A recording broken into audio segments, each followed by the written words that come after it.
नमस्कार सांग मैंने आपण मानु समस्त मो स्टोरी चैनल स्वागत। चलतु कहानी शुणा कहलो बौल किए तो बरर भाग 24 पूर्व भाग जदि शुणी ना जल्दी जल्दी शुणी नियंतु। कहानी शुणी सारी सब्सक्राइब करियो केबे भूलिबेनी सांग माने। तू मिनी विषय कोठु जानिलु तते ए कथा केमिति जणा रे माँ ता विषय केमिति जानिलु तू? पिउसी मु बहुत किछि जानिछि जहा एबे तमे भी जानि नथिबो किंतु मु गोटिए कथा जानिनी मिनी पिउसी एबे कोठी अछंती। तमें तो सही राति रे मंदिर रे मानस पिउसा आउ मिनी पिउसी बाहाघर उपस्थित थिल। जेजे सिना पिउसा को गुली मारले हेले मिनी पिउसी कोहुटी कुह प्लीज। मानस पिउसा तू केमिति जानिलु ए सब रे माँ? तू किए रे माँ? तू हेले ताहले मिनी नुह तो? नाई पिउसी मु रूपा। से पुनर्जन्म कौन असल जीवन रे केबे हुए? तेणु तुमे मते कुह जेजे से राति रे मिनी पिउसी सह कौन कले? से बे कोठी अछंती? कुंती दीदी भी से राति रे सेठी थिला हेले ताकू केबे पचारिनी ए विषय रे। तू माँ एसबू केमिति जानिलु? मिनीर नाम भी तो केही कहू नथिबे घरे। तू कोठु सुनिलु एते कथा? रूपा संगे संगे तनुर हाथटी उठेई नहीं निज मुंडरे रखी कहिला, पिउसी मु जहा कहिबी केवल निज पाखरे रखिबो। मो मुंड राण तुमको राण पकेइबा किछि आवश्यक नहीं रे माँ। एमिति रे मु काहाकू भी किछि कहिबिनी। तू निर्भय कह माँ मते। रूपा खूब चपा गलारे कहिला, मानस पिउसा बंचिछंती पिउसी। तनुर आखि खोला रहीगला। से रूपा को कोड़े नहीं पचारिले, कौन कहिलु माँ? मानस बाबू माने मिनीर डाक्तर बाबू बंचिछंती? हाँ मु तांको सह कथा भी हेइछि पिउसी। तनु एते वर्ष परे एमिति गोटे खबर शुणिबो बोली केबे स्वप्न रे भी चिंता करि नथिला। सेई काल राति रे मानस बाबू को गुली लागिबा परे मंदिर भितरे लुचि पिउसा निष्ठुर आदेश गड़ खाई एटा को फोपाड़ी दियो बोली शुणिथिला से। तनु जानिथिला मानस बाबू सेई राति परे आउ ए दुनिया रे नाहांती बोली। अनेक थर निजकू सेई घटना पाई दोषी बोली भगवान का निकट रे क्षमा भिक्षा करिछि। सेई राति जदि से मिनी आउ मानस बाबू को बाहाघर पाई साहाଯ୍ୟ करि नथांता ताहले सेई राति रे एमिति मर्मन्तुक घटना घटी नथांता।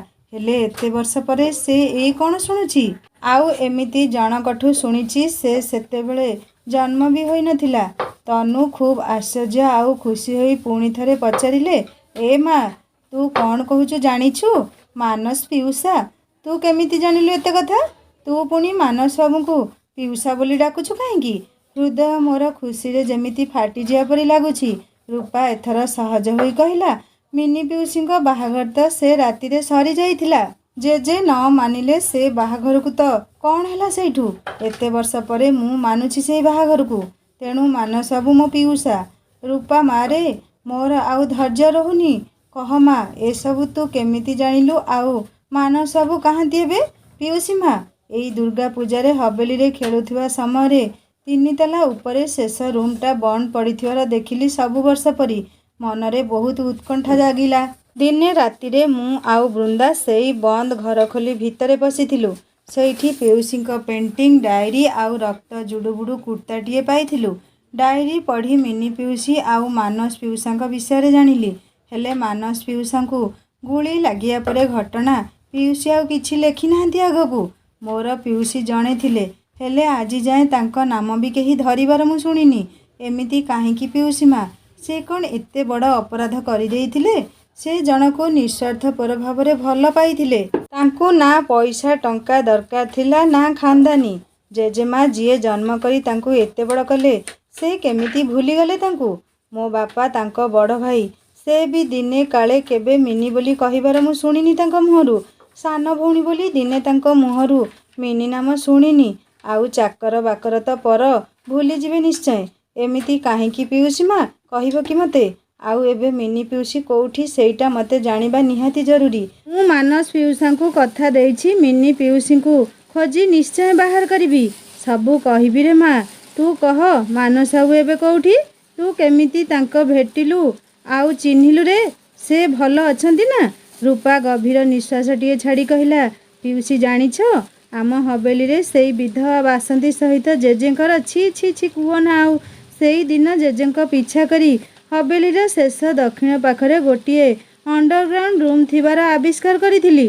बृंदा आउ मु ता भितरे पशिथिलु। जानिछ ସେଇଠି ଅନ୍ଧାର ଆଉ ତଳେ ସେଇ ଅଣ୍ଡରଗ୍ରାଉଣ୍ଡ ଘରେ କିଏ ଥିଲେ? କିଏ ରେ ମା? ସେଇଠି ମାନସ ପିଉସା ମୋ ଜେଜେଙ୍କ ଜେଲରେ ଜଣେ କଏଦୀ ଭଳି ଆଜକୁ 20 ବର୍ଷ ହେଲା ସମୟ କାଟି ଆସିଥିଲେ। ତାଙ୍କ ଅବସ୍ଥା ଖୁବ୍ ଦୟନୀୟ ଥିଲା। ସେ ବି ମୋତେ ଦେଖି ପ୍ରଥମେ ମିନି ବୋଲି ଭାବିଥିଲେ। ମୁଁ କୁଆଡ଼େ ମିନି ପିଉସୀଙ୍କର କାର୍ବନ କପି। ମାନସବାବୁ ଏବେ ବି ସେଇଠି ଅଛନ୍ତି? ଖୁବ୍ ବିକଳ ହୋଇ ପଚାରୁଥିଲେ ତନୁ ପିଉସୀ ତାର। ରୂପା ଏଥର ହସିଲା ମନ ତୃପ୍ତିର ହସ। କହିଲା ନାଇଁ ପିଉସୀ, ମୁଁ ବି ଜେଜେଙ୍କର ନାତୁଣୀ ଯେ। ମୁଁ ମୋର କଟକରେ ଜଣେ ସାଙ୍ଗର ବାପାଙ୍କ ସହାୟତାରେ ତାଙ୍କୁ ହବେଲିରୁ ବାହାର କରେଇ କଟକରେ ଥିବା ପୁନର୍ବାସ କେନ୍ଦ୍ରରେ ପହଞ୍ଚେଇଥିଲି। ସେଇଠି ସେ 3-4 ମାସରେ ପୂରାପୂରି ଠିକ୍ ହୋଇଗଲେ। ଏବେ ସେ ହରିଦ୍ୱାରରେ ଗୋଟିଏ ଭଲ ସେବା କେନ୍ଦ୍ରରେ ଯୋଗ ଦେଇଛନ୍ତି। ହେଲେ ପିଉସୀ କାହାନ୍ତି ମୋ ମିନି ପିଉସୀ? ତୁମେ କୁହ ଏବେ। ତନୁ କେବଳ ରୂପାକୁ ଏକ ଲୟରେ ଅନେଇ ରହିଥିଲା। ଏବେ ଯୋଉ କାହାଣୀ ରୂପାଠାରୁ ଶୁଣିଲା ସେଇ ଭିତରେ ସେ ହଜି ଯାଇଥିଲା ଯେମିତି। ଏତେ ବର୍ଷ ଅନ୍ଧାର ଘରେ ବନ୍ଦୀ ମାନସବାବୁ ଥିଲେ। ସେ ତ ଗୁଳି ଖାଇଥିଲେ ସେଦିନ। ପୁଣି ଜୀବନ୍ତ କେମିତି? ଯାହା ହଉ ବଞ୍ଚି ଯାଇଛନ୍ତି, ଏତିକି ବଡ଼ କଥା। ରୂପା ମାରେ, ସେ ଭଲ ଅଛନ୍ତି ଏବେ? ତୋ ସହ କଥା ହେଲେ ସେ? ହଁ ପିଉସୀ ମା, ସେ ତ ମୋତେ ତାଙ୍କ ଝିଅ ବୋଲି କହୁଛନ୍ତି। ପିଉସା ଖୁବ୍ ଭଲ ମଣିଷ। କେତେ ସମୟର ପରିଚୟ ମାତ୍ର, ହେଲେ ତାଙ୍କ ପରି ହୃଦୟ ମଣିଷ କେହି ନାହିଁ। ହଁ ରେ ମା, ସେ ଖୁବ୍ ଭଲ ମଣିଷଟିଏ। ମନଟି ବି ଖୁବ୍ ସୁନ୍ଦର ତାଙ୍କର। ତୋ ମିନି ପିଉସୀକୁ ଜୀବନଠୁ ଅଧିକ ସେ ଭଲ ପାଉଥିଲେ। ହେଲେ ତାଙ୍କ ସହ ବହୁତ ବଡ଼ ଅନ୍ୟାୟ ଅବିଚାର ସେଦିନ ହୋଇଥିଲା। ପିଉସା ବହୁତ ନିଷ୍ଠୁର ଆଉ ଅବିବେକୀ ଲୋକ। ତାଙ୍କର କ୍ରୂର ରୂପ ସେଇ ରାତିରେ ମୁଁ ନିଜ ଆଖିରେ ଦେଖିଛି ରେ ମା। ଜୀବନରେ କେବେ ଭୁଲିବାର ନୁହଁ ସେ ରାତିଟା। ଆଖିରେ ଅମାନିଆ ଲୁହଧାରେ ଢଳ ଢଳ ହେଲା ତନୁର। ରୂପା ପୁଣି ଥରେ ପଚାରିଲା ପିଉସୀ ମା, କୁହ ମିନି ପିଉସୀ କୋଉଠି ଏବେ? ତାଙ୍କ ନାମ ଘରେ କେହି ବି କାହିଁକି ଭୁଲରେ ବି ଧରୁ ନାହାନ୍ତି। ଏମିତି ତାପରେ ଆଉ କ'ଣ ହେଇଥିଲା କୁହ ପିଉସୀ ମା? ତନୁ ନିଜର ଲୁହ ପୋଛି କହିଲେ ସେଦିନ ପିଉସା ଏତେ ରାଗି ଯାଇଥିଲେ ଯେ ଆହତ ସିଂହ ପରି ଗର୍ଜନ କରୁଥିଲେ।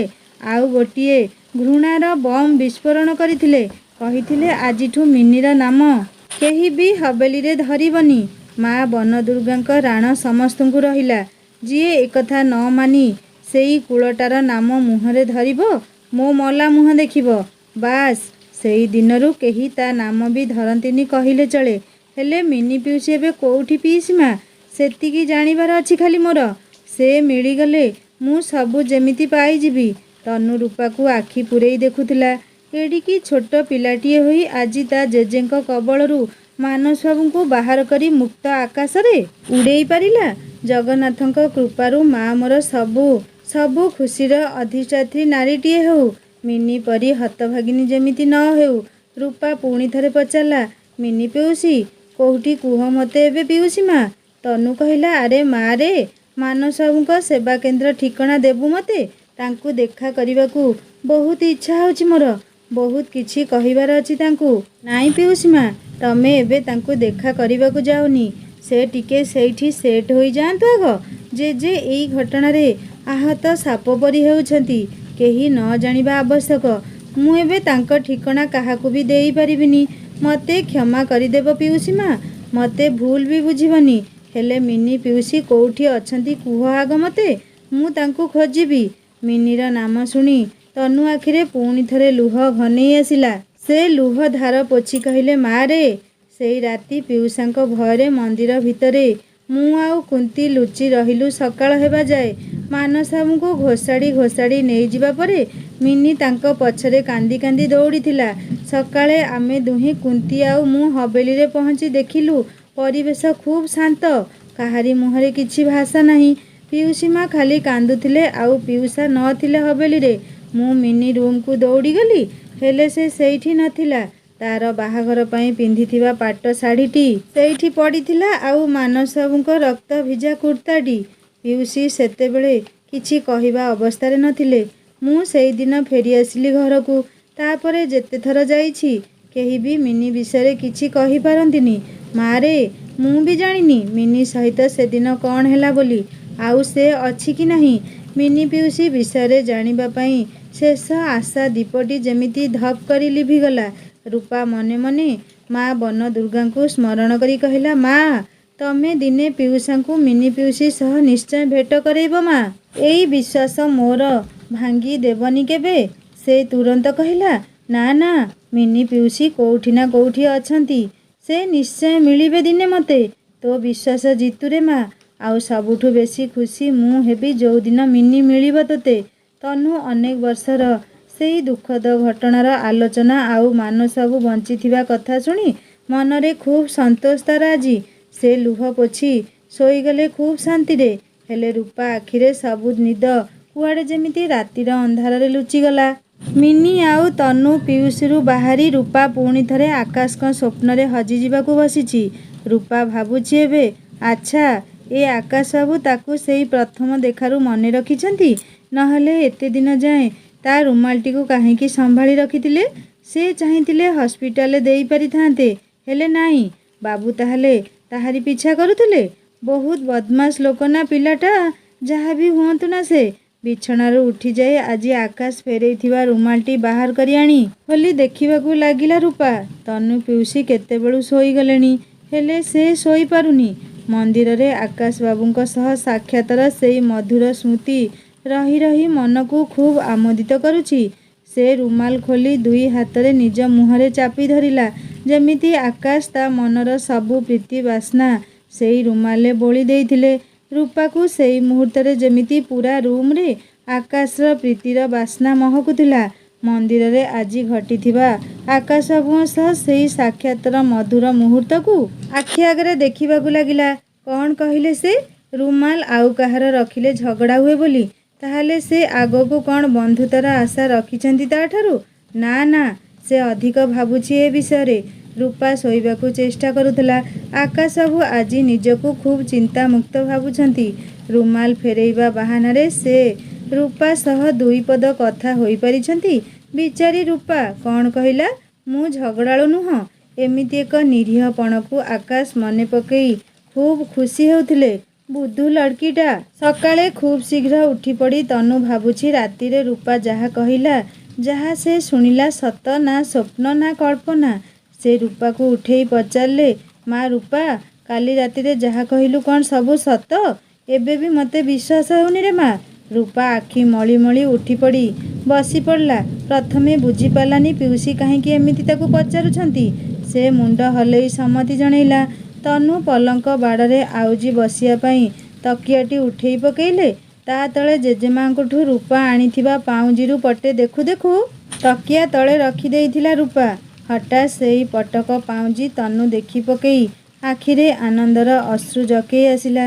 ସତେ ଯେମିତି ପାଉଁଜି ନୁହଁ, ସେ ସେଇ ପାଉଁଜି ଯାହାର ତାକୁ ଆଖି ଆଗରେ ଦେଖୁଛନ୍ତି। ହାତରେ ମୁଠେଇ ଧରି କହିଲେ, ମିନି, ତୁ କୋଉଠିରେ? ତୋ କଥା ବହୁତ ମନେ ପଡ଼ୁଛି ଆଜି। ରୂପାର କିଛି ମାତ୍ରାର ସନ୍ଦେହ ସେଇ ପାଉଁଜିକୁ ନେଇ ଆଜି ଦୂର ହୋଇଗଲା। ତାହେଲେ ସତରେ ସେଇଟା ମିନି ପିଉସୀର ଥିଲା ପାଉଁଜି? ତନୁ ପଚାରିଲେ, ମା ରେ, ତୁ କୋଉଠୁ ପାଇଲୁ ଏଇଟା? ଆଉ ପଟେ କାହିଁ? ଜେଜେମାଙ୍କଠୁ ଆଣିଥିଲି। ମୋତେ ୟାର ଡିଜାଇନ ଖୁବ୍ ସୁନ୍ଦର ଲାଗିଥିଲା ଆଉ ସମସ୍ତଙ୍କ ଠାରୁ ଅଲଗା। ଏବେ ଏଇ ଡିଜାଇନ ଦେଖିବାକୁ ବି ମିଳୁନି। ହେଲେ ପିକନିକରେ ଆଉ ପଟେ ଚିଲିକାର କାଳିଜାଇ ପାହାଡ଼ରେ କୋଉଠି ହଜିଗଲା ଯେ ଆଉ ମିଳିଲାନି ମୋତେ। ଆରେ, ଏଇ ପାଉଁଜି ପରା ମିନିକୁ ମାନସ ବାବୁ କେତେ ଆଦରରେ ଦେଇଥିଲେ। ପ୍ରଥମ ଉପହାରଟା। ମାନସ ବାବୁଙ୍କୁ ଦେଖା କରିବାକୁ ବହୁତ ଇଚ୍ଛା ମୋର। ହେଲେ ତୋ କଥା ବି ଠିକ୍। ପୁଣି ଥରେ ଆସିଲେ ନିଶ୍ଚୟ ଯିବି ତାଙ୍କ ସହ ଦେଖା କରିବାକୁ ହରିଦ୍ୱାର। ଖୁବ୍ ଖୁସି ହେବେ ଦେଖିଲେ ମୋତେ ସେ। ରୂପାକୁ ପାଉଁଜି ଖୁବ୍ ଆଦରରେ ଦେଇ କହିଲେ, ହଉ ରଖରେ ମା ଏଇ ପଟକ। ତୋ ମିନି ପିଉସୀର ସ୍ମୃତି ଏଇଟା।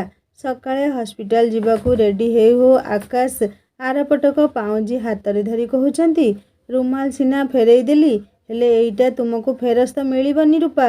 ତମକୁ ପାଖରେ ଅନୁଭବ କରିବାର ଜରିଆ ଏଇ ପାଉଁଜିଟା। କେମିତି ଦେବି କହିଲ?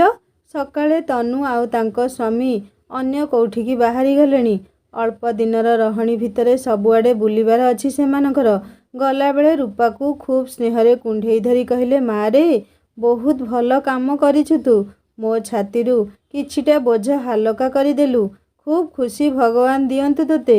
ରୂପା କଲେଜ ବାହାରି ଯାଉ ଯାଉ ଭାବୁଛି, ଆଜି ଯଦି ସେଇ ସୁନୟନ ତା ପିଛା କରିବେ ସିଧା ପଚାରିଦେବ ସେ, ଆପଣ କ'ଣ ପାଇଁ ମୋ ପଛରେ ଆସୁଛନ୍ତି ସବୁଦିନ? ମୋ ସହ ଆପଣଙ୍କର ସମ୍ପର୍କ କ'ଣ? କଲେଜରେ ପହଞ୍ଚି ରୂପା ଯାହା ଶୁଣିଲା ମନଟା ତାର ଖୁସିରେ ନାଚିଗଲା। ସବୁ ପିଲାଙ୍କ ମୁହଁରେ ସେଇ ଗୋଟିଏ ଖୁସିର କଥା। ଆନୁଆଲ୍ ପରୀକ୍ଷା ଡେଟ୍ ଆହୁରି 15 ଦିନ ଆଗକୁ ଘୁଞ୍ଚି ଯାଇଛି। ଓହୋ, ମଣିଷ ଟିକେ ବଞ୍ଚିଗଲା ଆଉ। 15 ଦିନ ଅଧିକ ସମୟ ମିଳିବ। ଅନେକ ପଢ଼ା ତାର ବାକି ଅଛି। ଏଇ ସୁନୟନ ବାବୁଙ୍କ ଚକ୍କରରେ ଅନେକ ପଢ଼ା ତାର ନଷ୍ଟ ହୋଇଛି କହିଲେ ଚଳେ। ବେଳେବେଳେ ସେ ଆଦୌ ପଢ଼ିପାରେନି। ବହିକୁ ଅନେଇଲେ ସେଇ ମହାଶୟଙ୍କ ଆଖି ତାକୁ ପଢ଼େଇ ଦିଏନି। ସେଇ ହସ ହସ ମୁହଁ, ସେଇ ଆଖି ତାକୁ ବ୍ୟସ୍ତ କରିଦିଏ ବି। ନା, ଯାହା ହଉ କଟକ ଚଣ୍ଡୀ ବଞ୍ଚେଇ ଦେଲେ ତାକୁ। ୟାପରେ ସେ ଯାହା ବି ହୋଇଯାଉ ଆଉ ପଢ଼ାରେ ହେଳା କରିବ ନାହିଁ। ନା, ଆଉ ନୁହଁ। ବହୁତ ହୋଇଗଲା ସେଇ ସୁନୟନ ବାବୁଙ୍କ ଚକ୍କରରେ। ଏଇ 15 ଦିନ ସେ କେବଳ ପଢ଼ାରେ ହିଁ ଖର୍ଚ୍ଚ କରିବ। ମା କଟକଚଣ୍ଡୀ ତାକୁ ବୋନସରେ ଏଇ 15 ଦିନ ଦେଇଛନ୍ତି। ବୋଧହୁଏ ମା କଟକଚଣ୍ଡୀଙ୍କର ରୂପା ଉପରେ ବହୁତ ଦୟା। ତାକୁ ସେ କେବଳ ପଢ଼ାରେ ହିଁ ଲଗେଇବ।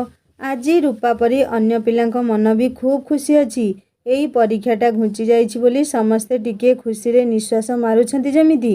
ଶୈଳଜା କହିଲା, ଏଇ ରୂପା, ବିସ୍ମିତା, ପରୀକ୍ଷା ଘୁଞ୍ଚିଯିବା ଖୁସିରେ ଚାଲ ଗେଟ୍ ବାହାରେ ସମସ୍ତେ ଆଜି ପୁଚୁକା ଖାଇବା। ହଁ, ଆଜି ଆଉ ମନା କରିବାର ନାହିଁ ତ। ଆଉ ଆଜି ଡବଲ ଖୁସି। ପୁଚୁକା ମୋର ଭାରି ପ୍ରିୟ, ସବୁଠାରୁ ପ୍ରିୟ, ଖୁସି ହୋଇ କହିଲା ରୂପା। ଗେଟ୍ ବାହାରେ ପୁଚୁକା ବିକୁଥିବା ଲୋକଟିକୁ ଘେରି ଠିଆ ହୋଇଥିଲେ ତିନିହେଁ। ଆଜି କିନ୍ତୁ ରୂପା ପ୍ରତିଜ୍ଞାବଦ୍ଧ। ଏବେଠୁ ଆଉ ସେ ସେଇ ସୁନୟନ ବାବୁଙ୍କ ନୟନ ଚକରେ ପଡ଼ିବ ନାହିଁ ଜମା। ତେଣୁ ଆଜି ଆଖିକୁ ଆୟତ୍ତରେ ରଖି କୁଆଡ଼େ ଖୋଜି ବୁଲୁନି ସୁନୟନ ବାବୁଙ୍କୁ। ପୁଣି ପାଟି ଭିତରେ ରସପୂର୍ଣ୍ଣ ପୁଚୁକା ଗୋଟିଏ ଚାପୁ ଚାପୁ ସେ ଭାବୁଛି, ସୁନୟନ ବାବୁ, ତମେ ଆକାଶ ବୁକୁରେ ଜହ୍ନ ଆଉ ମୁଁ କୋଉ ସରସିର କୁମୁଦଟିଏ। ଦୁହେଁ ଦୁହିଁଙ୍କୁ ଦେଖିବା ଛଡ଼ା ଆଉ କିଛି ସମ୍ଭବ ନୁହଁ। ଜହ୍ନ କେବେ କ'ଣ କଇଁକୁ ପାଇଛି ନା ପାଇବ? ନିଜକୁ ନିଜେ ହସିଲା ସେ। କ'ଣ ଏମିତି କବି ପରିକା ଚିନ୍ତା କଲାଣି ଆଜିକାଲି। ଧେତ୍ ଦିଦି, ଧର ଜଲ୍ଦି, ପାଣି ବୋହିଯାଉଛି ପୁଚୁକା ଭିତରୁ। କ'ଣ ଭାବୁଛ, ନିଅ ଶୀଘ୍ର। ଧ୍ୟାନ ଭଙ୍ଗ ହେଲା ତାର। ପୁଚୁକା ଆଉ ଗୋଟିଏ ପାଟିରେ ପୂରେଇ ଭାବୁଛି, ସେ କାହିଁକି ତାଙ୍କ ବିଷୟରେ ଏଇଠି ଏଇ ସମୟରେ ଭାବୁଛି କେଜାଣି। ଏବେ କେବଳ ପାଠ, ବହି, ପରୀକ୍ଷା ଏଇ ଚିନ୍ତା କରିବ ସେ। ପ୍ରତିଜ୍ଞା ତ କରିଥିଲା ଭାବିବନି ବୋଲି। ପୁଣି ଏଇ ଜହ୍ନ ଆଉ କଇଁ, ରୂପା ଆଉ ଆକାଶ। ଏଇ ରୂପା, ତମର ଆଜିକାଲି କ'ଣ ହେଇଛି ଯେ ସବୁବେଳେ କ'ଣ ଗୋଟିଏ ମନ ଦେଇ ଖାଲି ଭାବୁଛ ଆଉ? ହସି ହସି ପଚାରିଲା ଶୈଳଜା। ରୂପାକୁ ନା ଲବେରିଆ ହୋଇଛି।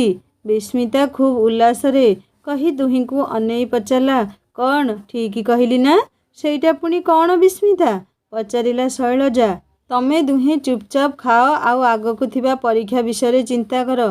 କ'ଣ ନା ଲଭେରିଆ? କିଛି ଆଉ କଥା ନାହିଁ, ସେଇ ବାଜେ କଥା ସବୁବେଳେ ଖାଲି। ରୂପା ମୁହଁରୁ ବିରକ୍ତି ତଥା ସ୍ନେହମିଶା ଗାଳି ସରିଛି କି ନାହିଁ। ଆଖି ଯାଇ ସିଧା ପଡ଼ିଲା କିଛି ଦୂରରେ ବାଇକ୍ ଧରି ଛିଡ଼ା ହୋଇଥିବା ତାର ସୁନୟନ ବାବୁଙ୍କ ଉପରେ। ସବୁ ପ୍ରତିଜ୍ଞା ସକାଳରୁ ଏଯାଏଁ କୁଆଡ଼େ ପାଣିରେ ଗାର ପରି ଲିଭିଗଲା। ଧୂଆଁ ହୋଇ ଯେମିତି ଉଡ଼ିଗଲା ସବୁ ଟାଣପଣ। ହେ ଭଗବାନ, ଇଏ ପୁଣି ଏଇଠି ଆଜି କାହିଁକି? ମଲା ମଣିଷ ଆଜି ଆଉ। ସେ ଆଖି ଫେରେଇ ପାରୁନି। ଏପଟେ ଦୁଇ ସାଙ୍ଗ ସେଇ ସମ୍ବନ୍ଧୀୟ ଠିଠୋଲି କରିବାରେ ବ୍ୟସ୍ତ। ହେ ଭଗବାନ, କ'ଣ କରିବି ଏବେ? କି ଜଞ୍ଜାଳରେ ପଡ଼ିଲା ମଣିଷ ଆଜି। ଏ ଦୁହିଁଙ୍କୁ ଟିକିଏ ଏ ବିଷୟରେ ବାସ୍ନା ବି ନାକରେ ବାଜିଲା ତାହେଲେ ଆଉ ରକ୍ଷା ନାହିଁ ତାର। ଆଉ ତାଙ୍କୁ ଦେଖ, କେମିତିକା ପିଲା କେଜାଣି। ଏମିତି କାହିଁକି କରୁଛନ୍ତି ସେ ମୋ ସହିତ? ହେଲେ ପ୍ରତିଜ୍ଞାର ବନ୍ଧ ତାର ଧସ୍ କରି ଭାଙ୍ଗିଗଲା ଯେମିତି। ସେ ପୁଣି ଥରେ ଅନେଇଲା ତାଙ୍କ ଆଡ଼େ। ଆକାଶ ବାବୁ ଆଜି ଆସିଥିଲେ ନିଜର ସାଙ୍ଗ ପାଖକୁ। ଏଇ ପାଖ ଦେଇ ଗଲାବେଳେ ରୂପାକୁ ସାଙ୍ଗମାନଙ୍କ ସହ ପୁଚୁକା ଖାଉଥିବା ଦେଖି ଟିକିଏ ତାକୁ ଦେଖିବା ଲୋଭ ସମ୍ବରଣ କରି ନ ପାରି ଛିଡ଼ା ହୋଇଗଲେ। ଭାବୁଛନ୍ତି ଏଇ ଝିଅଗୁଡ଼ା ଅନ୍ୟବେଳେ କି ଷ୍ଟାଇଲ୍ ମାରୁଥିବେ ଆଉ ରାସ୍ତା କଡ଼ରେ ଏମିତି ଅସ୍ୱାସ୍ଥ୍ୟକର ଜିନିଷ ଖାଇବେ। ସେ ଲୋକ ନିଜ ବାମ ହାତ ବୁଢ଼ା ଆଙ୍ଗୁଠିରେ ପୁଚୁକା କଣା କରି ଡାହାଣ ହାତ ଧୋଇ ଧାଇ ପାଣି ପୂରେଇବ ଆଉ ତାକୁ ଏଇ ଝିଅଗୁଡ଼ା ଅମୃତ ଭାବି ଖାଇ ଚାଲିଥିବେ। ଆଉ ଏବେ ଯେମିତି ଖାଉଛି ଏଇ ରୂପା। ରୂପା ପୁଣି ଥରେ ଅନେଇଲା ତାଙ୍କୁ।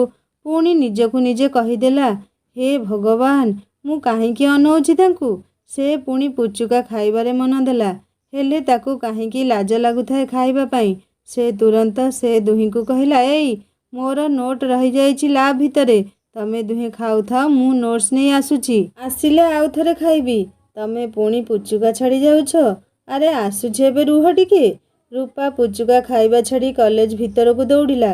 ରୂପାର ଏମିତି ଦୌଡ଼ି ପଳେଇବାର କାରଣ ଆକାଶକୁ ଖୁବ୍ ଭଲ ଭାବରେ ଜଣା। ଆଚ୍ଛା, ମୋତେ ଆଭଏଡ଼୍ କରିବା ପାଇଁ ଭିତରକୁ ପଳେଇଲ ତାହେଲେ ସୁନୟନା ମୋର, ନିଜକୁ ନିଜେ କହି ଆକାଶ ସେଇଠୁ ଆସିବାକୁ ଲାଗିଲେ। ରୂପା ଘରେ ପହଞ୍ଚି ଏକଦମ୍ ମନରୁ ଆକାଶକୁ ଦୂରେଇ ଦେବା ପାଇଁ ଚେଷ୍ଟା କରୁଛି। ସନ୍ଧ୍ୟାରେ ତା ବାପାଙ୍କ ଅଫିସର ଜଣେ ସାଙ୍ଗର ପୁଅ ଜନ୍ମଦିନ ପାର୍ଟିକୁ ଯିବା ପାଇଁ ସେ ଖୁବ୍ ଆଗ୍ରହରେ ରେଡ଼ି ହେଲା। ସାଙ୍ଗରେ ସାନ ଭଉଣୀ ଆଭା ଆଉ ତାର ବାପା ଥିଲେ। ସେମାନେ 3 ଜଣ ଯିବାକୁ ବାହାରିଛନ୍ତି। କାରଣ ତାର ମାମା ରାଜେଶ୍ୱରୀ ଦେବୀ ଏମିତି କାହା ଘରକୁ ଯିବାକୁ ପସନ୍ଦ କରନ୍ତିନି। ତେଣୁ ରୁଦ୍ରବାବୁ ଝିଅ ଦୁହିଁଙ୍କୁ ଧରି ସବୁ ନିମନ୍ତ୍ରଣ ରକ୍ଷା କରନ୍ତି କହିଲେ ଚଳେ। ଜନ୍ମଦିନ ପାର୍ଟିରେ ରୂପା ଅନେକ ଚିହ୍ନା ଅଚିହ୍ନା ଲୋକଙ୍କ ଗହଣରେ କାହାକୁ ନିଜ ଅଜାଣତରେ ଖୋଜୁଛି। ଆଖି ବୁଲେଇ ଆଣିଲା ଚାରିପଟେ। ହେଲେ ସେ କାହାକୁ ଖୋଜୁଛି ପୁଣି ଏଇଠି ଏଇ ଜାଗାରେ? ସେ ଭଲରେ ଜାଣିଛି ଯାହାକୁ ଖୋଜୁଛି ଏଇଠି ତାଙ୍କର ଉପସ୍ଥିତି ସମ୍ପୂର୍ଣ୍ଣ ଅସମ୍ଭବ। ସେ ନିଜ ପାଖରେ ଆଜି ହାର ମାନିବାକୁ ବାଧ୍ୟ ହେଉଛି। ଯୋଉଠିକି ଗଲେ ବି ଆଖି ତାର ତାକୁ ହିଁ ଖୋଜି ବୁଲେ।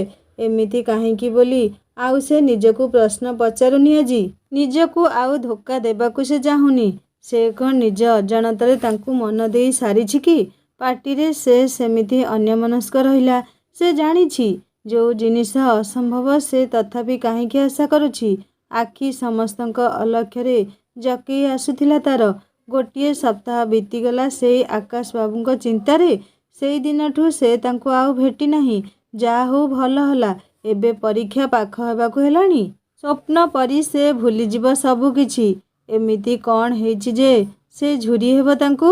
ସନ୍ଧ୍ୟାରେ ତାଙ୍କ ଘରକୁ ଆସିଲେ ଶୈଳଜା ଆଉ ତା ମା। ଆଣ୍ଟି କ'ଣ ପାଇଁ ଆସିଛନ୍ତି କେଜାଣି ଘରକୁ? ରୂପା ଚିନ୍ତାରେ ପଡ଼ିଲା। ରାଜେଶ୍ୱରୀ ଦେବୀ ଶୈଳଜା ଆଉ ତାଙ୍କ ମାଙ୍କୁ ଭିତରକୁ ପାଛୋଟି ନେଲେ। ଦୁହେଁ ରୂପା ଘରର ସାଜସଜ୍ଜା ଦେଖି ଆଶ୍ଚର୍ଯ୍ୟ ହୋଇଗଲେ। ସରକାରୀ ଘର ହେଲେ ବି ସବୁଠି ରାଜରାଜୁଡ଼ା ବାସ୍ନାର ମହକ। ସବୁ ଆସବାବ ପତ୍ର ଜମିଦାରୀ ଢଙ୍ଗରେ ପଡ଼ିଛି। ଆଣ୍ଟି ପିସ୍ ସବୁ ଘରସାରା ଖୁବ୍ ସୁନ୍ଦର ଭାବରେ ସଜା ହୋଇଛି। ଶୈଳଜା କହିଲା, ଆଣ୍ଟି ଆପଣଙ୍କ ଚଏସ୍ ଖୁବ୍ ଭଲ। ଖୁବ୍ ସୁନ୍ଦର ଭାବରେ ଘର ସଜେଇଛନ୍ତି ତ? ରାଜେଶ୍ୱରୀ ଦେବୀ ମନେ ମନେ ଖୁବ୍ ଉତ୍ଫୁଲ୍ଲ ହୋଇ ଭାବୁଥିଲେ ରୟାଲିଟି ଆମମାନଙ୍କ ରକ୍ତରେ ଅଛି। ସେ ମୁହଁରେ ହସ ଫୁଟେଇ କହିଲେ, ଆସ ଆସ ବସ ଝିଅ। ଶୈଳଜାର ମାଙ୍କ ଉଦ୍ଦେଶ୍ୟରେ କହିଲେ, ଆସନ୍ତୁ ଆପଣ ଏଇଠି ବସନ୍ତୁ। ରୂପା ଇସାରାରେ ଶୈଳଜାକୁ ପଚାରିଲା, କ'ଣ ହେଲା କିରେ? ସେ ବି କହିଲା, ଆଖିରେ ଆଖିରେ ଅପେକ୍ଷା କର ଟିକେ, ସବୁ ଜାଣିପାରିବୁ। କିଛି ସମୟ ପରେ ଚା ପାଣି ସରିବା ପରେ ଶୈଳଜାର ମା ବ୍ୟାଗରୁ ନିମନ୍ତ୍ରଣ ପତ୍ରିକାଟିଏ ବାହାର କରି ରୂପାର ମାଙ୍କ ହାତରେ ଧରେଇ କହିଲେ, ଭାଉଜ ଆପଣ ଭାଇନା ପିଲାଙ୍କୁ ଧରି ମୋର ବଡ଼ ଝିଅ ବାହାଘରକୁ ନିଶ୍ଚୟ ଆସିବେ। ରୂପା ଆଶ୍ଚର୍ଯ୍ୟ ହୋଇ କହିଲା, ବନଜା ନାନୀର ବାହାଘର କେବେ ଠିକ୍ ହେଲା? ରୂପା କାର୍ଡ଼ ଖୋଲି ବାହାଘର ଡେଟ୍ ଦେଖି ମୁହଁ ଶୁଖେଇ ପକେଇଲା। ବାହାଘର ଦିନଠୁ ଆଉ 7 ଦିନ ଥିବ ପରୀକ୍ଷାକୁ। ଶୈଳଜାର ମା ପୁଣି କହିଲେ, କ'ଣ କରାଯିବ ରେ ମା? ଶୈଳଜାର ପରୀକ୍ଷା କଥା ଭାବି ଘୁଞ୍ଚେଇ ହେବନି ବାହାଘର। ଆଉ ଅଳ୍ପ ଦିନ ପରେ ପୁଅର ଯୋଡ଼ା ବର୍ଷ ଚାଲିବ। ପୁଣି ଗୋଟିଏ ବର୍ଷ ବାହାଘର ହୋଇପାରିବନି। ତେଣୁ ବାଧ୍ୟ ହୋଇ କରିବାକୁ ପଡ଼ୁଛି। ଜ୍ୱାଇଁ ଯିଏ ହେବେ ସେ କ'ଣ କରନ୍ତି? ରାଜେଶ୍ୱରୀ ଦେବୀ ପ୍ରଶ୍ନ କଲେ। ପିଲା ସାଇଣ୍ଟିଷ୍ଟ ଅଛି ବମ୍ବେରେ। ଭାବା ଏଟୋମିକ୍ ରିସର୍ଚ୍ଚ ସେଣ୍ଟରରେ ଏବେ ପିଲା ଅଛି। ରୁଦ୍ରବାବୁ ତୁରନ୍ତ କହିଲେ, ଖୁବ୍ ଭଲ କଥା। ଯୋଗ୍ୟ ପିଲାଟିଏ ଖୋଜିଛନ୍ତି ଆଉ। ଖାଲି ସେମିତି କହିଲେ ହେବନି ଭାଇ। ବାହାଘରକୁ ଝିଅ ଜ୍ୱାଇଁଙ୍କୁ ଆଶୀର୍ବାଦ ଦେବାକୁ ଆସିବାକୁ ପଡ଼ିବ ନିଶ୍ଚୟ। ଆମେ ଆସି ନ ପାରିଲେ ରୂପା ଚାଲିଯିବ। ସାନ ଝିଅର 10th ବୋର୍ଡ଼ ପରୀକ୍ଷା, ତେଣୁ ତାକୁ ଛାଡ଼ି ଆମେ ଦୁହେଁ ଯିବା ସମ୍ଭବ ନୁହଁ। ରୂପା ନିଶ୍ଚୟ ଯିବ, କହିଲେ ରୁଦ୍ରବାବୁ। ରାତିରେ ଶୋଇବାକୁ ଗଲାବେଳେ ରୂପା ବାହାଘର କାର୍ଡ଼ଟି ଉପରେ ଆଖି ବୁଲେଇ ଆଣିଲା। ବନଜା ୱେଟ୍ସ ବିଷ୍ଣୁପଦ। ଆରେ କି ମ୍ୟାଚିଂ ଦୁହିଁଙ୍କ ନାମ ହେଇଛି। ଅଚାନକ କାର୍ଡ଼ ଉପରେ ବନଜା ଆଉ ବିଷ୍ଣୁପଦ ଜାଗାରେ ରୂପାକୁ ଦେଖାଗଲା ଶକ୍ତିରୂପା ୱେଟ୍ସ ଆକାଶ। ସେ ଚମକି ପଡ଼ିଲା। ହେ ଭଗବାନ, ଏମିତି କ'ଣ ହେଉଛି ତା ସହିତ? ଆଖି ମଳି ପୁଣି ଥରେ କାର୍ଡ଼ ଉପରେ ଲେଖାଥିବା ନାମ ପଢ଼ିଲା, ବନଜା ୱେଟ୍ସ ବିଷ୍ଣୁପଦ। ଓହୋ, ମଣିଷ ବଞ୍ଚିଗଲା ଆଉ। ନହେଲେ ଆକାଶ ସହ ରୂପା କିଛି ବି ମ୍ୟାଚିଂ ନାହିଁ। ପୁଣି ଥରେ ଆକାଶ ସହ ମେଲିଦେଲା ଏକ ଦୂର ନୌକା ଯାତ୍ରା ସ୍ୱପ୍ନ ସରିତରେ। କେବଳ ଗୋଟିଏ ବାହାନା ଦରକାର ଆକାଶ ପାଖରେ ପହଞ୍ଚିବା ପାଇଁ। ଆଜିର ବାହାନା ଥିଲା ଏଇ କାର୍ଡ଼ଟି। ରୂପା ଆକାଶ ସହ କୋଉ ଅଜଣା ସାଗର ବେଳାରେ ପହଞ୍ଚି ସାରିଲାଣି ଏଇ ନୌକା ଯାତ୍ରାର ଶେଷରେ। ସ୍ୱପ୍ନର ବାଲିଘର ତୋଳୁ ତୋଳୁ ସେ ଶୋଇପଡ଼ିଛି। ଛକା ପଞ୍ଝା ଭିତରେ ଦିନଗୁଡ଼ିକ ବିତୁଥିଲା ରୂପାର। ଆଖି ଖୋଜେ କିଛି ଦେଖିବାକୁ, ମନ ଚାହେଁ କାହାର ଆନ୍ତରିକତା ଟିକେ, ଆଉ ଓଠ କହେ ନା ନା ଏସବୁ ଲୋଢ଼ା ନାହିଁ, ସମ୍ପୂର୍ଣ୍ଣ ମିଥ୍ୟା ସବୁ। ଆଜକୁ ଅନେକ ଗୁଡ଼ିଏ ଦିନ ବିତିଗଲାଣି, ସେ ଆକାଶକୁ ଦେଖିନି। ମନଟା କାହିଁକି କୋଉଠି ଅଟକି ଯାଏ ତାର, ଆଗକୁ ଆଉ ଯାଏନି। ନୀରବ ପ୍ରହରରେ ଶୋଇ ଶୋଇ ସେ ପୁଣି ଥରେ ମନେ ପକାଏ ସେଇ ଆଖି ଦୁଇ, ଆଉ ଥରେ ତାଙ୍କରି କଣ୍ଠରେ ନିଜ ନାଁଟି ଶୁଣିବାକୁ ଚେଷ୍ଟା କରେ। ଆଜି ରାତିରେ ଶୈଳଜାର ନାନୀଙ୍କ ବାହାଘର। ରୂପା ଯିବା ପାଇଁ ବାହାରୁଛି। ଶୈଳଜା ସମସ୍ତଙ୍କୁ ଟିକେ ଜଲ୍ଦି ତାଙ୍କ ଘରେ ପହଞ୍ଚିବା ପାଇଁ କହିଛି। ସେ ପ୍ରାୟ ଦିନ 3ଟାରେ ବାହାରୁଛି ଯିବା ପାଇଁ। ରୁଦ୍ରବାବୁ କହିଲେ, ରୂପା, ଡ୍ରାଇଭରକୁ କହିଛି ସେ ତୋତେ ଶୈଳଜା ଘରେ ଛାଡ଼ି ଦେଇ ଆସିବ। ଆଉ କାଲି କେତେବେଳେ ବାହାଘର ସରିବ ଫୋନ୍ କଲେ ସେ ନେଇ ଆସିବ ତୋତେ। ଠିକ୍ ଅଛି ବାପା। ପରୀକ୍ଷାକୁ ଆଉ 7 ଦିନ ରହିଲା।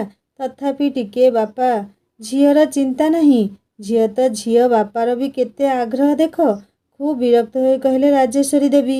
ଆରେ ସେ ନିଜେ ଆସି ଘରେ କାର୍ଡ଼ ଦେଇ ଯାଇଛନ୍ତି, କେହି ନଗଲେ କ'ଣ ଭଲ ଲାଗିବ? ହଉ ତୁ ଯା, ଗାଡ଼ିରେ ବସ, ଡ୍ରାଇଭର ଅପେକ୍ଷା କରିଛି ତୋତେ। ରୂପା ବ୍ୟାଗରେ ରାତିରେ ପିନ୍ଧିବାକୁ ଥିବା ଲେହେଙ୍ଗା ଚୋଲି ପୂରେଇ ନେଇ ଗାଡ଼ିରେ ବସିଲା। ଆଜି କାହିଁକି ତାର ଆକାଶ କଥା ଖୁବ୍ ମନେ ପଡ଼ୁଛି। ସେ ଯେତେ ମନରୁ ତାଙ୍କୁ ଦୂରେଇବାକୁ ଚାହୁଁଛି, ସେ ସେତେ ସେତେ ତାର ମନକୁ ଅଧିକାର କରି ବସୁଛନ୍ତି। ରୂପା ପହଞ୍ଚିଲା ଶୈଳଜା ଘରେ। ସବୁ ସାଙ୍ଗମାନେ ଆସି ସାରିଥିଲେ। ରୂପାକୁ ଦେଖି ସମସ୍ତେ ଖୁସିରେ କହିଲେ, ଆହା, ଆସିଗଲେ ଆମ ହିରୋଇନ୍ ଆଉ। ଆଜି ତ ବରକନ୍ୟାକୁ କେହି ଦେଖିବେନି, ସମସ୍ତେ ରୂପାକୁ ହିଁ ଦେଖିବେ। ଆଜିର ମାର୍କେଟ ଆମ ରୂପା ହିରୋଇନଙ୍କର। ହିରୋଇନି ନା ଜିରୋଇନି ମ? ନାନୀ କାହାନ୍ତି ଆଗ କୁହ। ତାଙ୍କ ପାଇଁ ମାମା କ'ଣ ଦେଇଛନ୍ତି ଗିଫ୍ଟ? କ'ଣ ଗିଫ୍ଟ ଦେଖା ତ ରୂପା, କହିଲା ବିସ୍ମିତା। ମୁଁ ଜାଣିନି ରେ, କ'ଣ ମାମା ପ୍ୟାକ୍ କରିଛନ୍ତି। ଆଉ ଏତିକି ଭରସା, ମୋ ମାମା ଗିଫ୍ଟ ଭଲ ସିଲେକ୍ଟ କରନ୍ତି। ଆରେ ମୋ ନାନୀର ତ, ଖୋଲି ଦେଖିଲେ କ'ଣ କ୍ଷତି। ଏତିକି କହି ଶୈଳଜା ପ୍ୟାକ୍ ଖୋଲି ଦେଖିଲା। ଖୁବ୍ ସୁନ୍ଦର ସୁନାର 2ଟି କଙ୍କଣ। ଆରେ ଖୁବ୍ ସୁନ୍ଦର ହୋଇଛି। ତମେ ସବୁ ରେଡ଼ି ହୁଅ, ମୁଁ ଦେଇ ଆସୁଛି ନାନୀଙ୍କ ଗିଫ୍ଟ। ଆସିଲେ ରେଡ଼ି ହେବି। ରୂପା ବନଜା ନାନୀଙ୍କ ହାତରେ ଗିଫ୍ଟ ଧରେଇ ପୁଣି ଫେରି ଆସିଲା ଶୈଳଜା ଆଉ ଅନ୍ୟ ସାଙ୍ଗମାନଙ୍କ ପାଖକୁ। ସମସ୍ତେ ନିଜକୁ ସଜେଇବାରେ ବ୍ୟସ୍ତ। ଆଉ ଟିକେ ପରେ ବାହାଘର ପାଇଁ ଗେଷ୍ଟ ଆସିବା ଆରମ୍ଭ ହୋଇଯିବ। ରୂପା ସାଙ୍ଗରେ ନେଇଥିବା ଲେହେଙ୍ଗା ପିନ୍ଧିବାକୁ ବାହାର କଲା। ସମସ୍ତଙ୍କ ଆଖି ଅଟକିଗଲା ରୂପାର ଲେହେଙ୍ଗାର ଡିଜାଇନ୍ ଉପରେ। ରୂପାକୁ ଏଇ ଲେହେଙ୍ଗା ତାର ଜେଜେମା ଦେଇଥିଲେ ତାର ପଛ ଜନ୍ମଦିନରେ। ଜେଜେମା ଅର୍ଡ଼ର ଦେଇ ତିଆରି କରେଇଥିଲେ ତା ପାଇଁ। ଚାନ୍ଦିର ତାରକସି କାମ ସହିତ। ରଙ୍ଗ ଏତେ ସୁନ୍ଦର ଦିଶୁଥିଲା ଯେ ସମସ୍ତେ କହିଲେ, ଆରେ ବାଃ, କି ସୁନ୍ଦର ଲେହେଙ୍ଗା। ସମସ୍ତେ ରେଡ଼ି ହୋଇ ବାହାଘର ମଣ୍ଡପ ପାଖରେ ଠିଆ ହୋଇଛନ୍ତି। ଗେଷ୍ଟ ଆସିବା ଆହୁରି ଲାଗି ରହିଛି। ସମସ୍ତେ ଅନେଇ ଅଛନ୍ତି, ବର କେତେବେଳେ ଆସିବ। ରୂପା ଉପରୁ କାହାର ଆଖି ହଟୁନାହିଁ। ଯିଏ ଦେଖୁଛି କହୁଛି, କି ସୁନ୍ଦର ଝିଅଟିଏ। ରୂପା କାନରେ ଶୈଳଜା କହିଲା, ଆଜି ତମକୁ କିଏ କିଏ ଉଡ଼େଇ ନେବ ଦେଖିବ ସାଙ୍ଗ, ସାବଧାନ ଥିବ ସାଙ୍ଗ। ରୂପା ଭାବୁଛି ମନରେ, ଆକାଶ ତାଙ୍କ ମନ ଆକାଶରେ ଯଦି ଉଡ଼େଇ ନିଅନ୍ତେ ଆଜି ତାକୁ। ମଣ୍ଡପ ଚାରିପଟେ ଗେଷ୍ଟ ବସିଛନ୍ତି ବାହାଘର ଦେଖିବାକୁ। ଶୈଳଜାର ବାପାଙ୍କ ସବୁ ଇଣ୍ଟର୍ନ ମେଡ଼ିକାଲ ଷ୍ଟୁଡେଣ୍ଟ ମାନେ ବି ଆଜି ନିମନ୍ତ୍ରିତ ଅଛନ୍ତି। ରୂପା, ଶୈଳ ଆଉ ଅନ୍ୟ 2 ସାଙ୍ଗ ଟ୍ରେରେ ସଫ୍ଟ ଡ୍ରିଙ୍କ ଧରି ଗେଷ୍ଟମାନଙ୍କୁ ଦେବା ପାଇଁ ମଣ୍ଡପ ପାଖରେ ପହଞ୍ଚିଲେ। ମେଡ଼ିକାଲ ପିଲା ପ୍ରାୟ ସବୁ। ସମସ୍ତଙ୍କ ଆଖି ରୂପା ଉପରେ। ହେଲେ ସେ କିଛି ଖାତିର ନ କରି ଆଗକୁ ଯାଇ ଜଣକ ପାଖରେ ଠିଆ ହେଲା। ତା ମୁହଁକୁ ଅନେଇ ଦେଲା ସେ। ଖୁସିରେ ଯେମିତି ପାଗଳ ହୋଇଯିବ ସେ ଆଜି। ସାଙ୍ଗମାନେ, ଆପଣମାନେ କାହାଣୀ ଶୁଣୁଛନ୍ତି ନା? ତାହେଲେ ଏଇ ଛୋଟିଆ ପ୍ରଶ୍ନଟିର ଉତ୍ତର ଦେଲେ। ରୂପା କାହାକୁ ଦେଖି ଖୁସିରେ ପାଗଳ ହେଇଯାଉଥିଲା? ଜଲ୍ଦି ଜଲ୍ଦି କାହାଣୀର ଉତ୍ତର ଦିଅନ୍ତୁ। କାହାଣୀ କେମିତି ଲାଗିଲା ମୋତେ କମେଣ୍ଟ କରି ଜଣାଇବେ। ଆଉ ଯଦି ଭଲ ଲାଗିଥାଏ ସବସ୍କ୍ରାଇବ୍ କରି ବେଲ୍ ଆଇକନ୍ ଦବାଇ ଦେବେ, ଲାଇକ୍ କରିବେ, ହାଇପ୍ କରିବେ, ସାଙ୍ଗମାନଙ୍କ ସହିତ ସେୟାର କରିବେ।